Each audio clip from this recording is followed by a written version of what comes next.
too.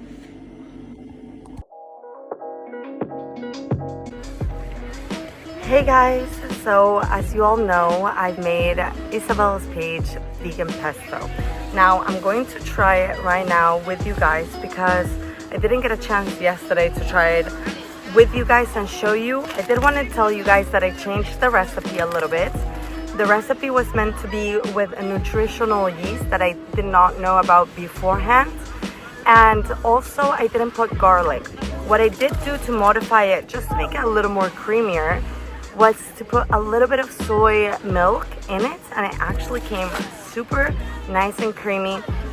It's almost like a little sauce, not a sauce actually, more like a hummus kind of thing.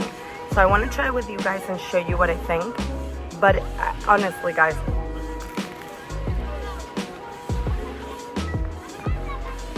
wow guys, this is the best pesto I've ever tried. It's completely vegan pesto. I recommend not 1% but 100,000,000% to make it. It's super fresh. I took the basil from the garden and it was just terrific. It's amazing. The almonds gives it a nuttier hit, but you can't even notice. It's like eating normal pesto. I love it so much. I have some veggie prosciutto and I have some mushrooms, tomatoes.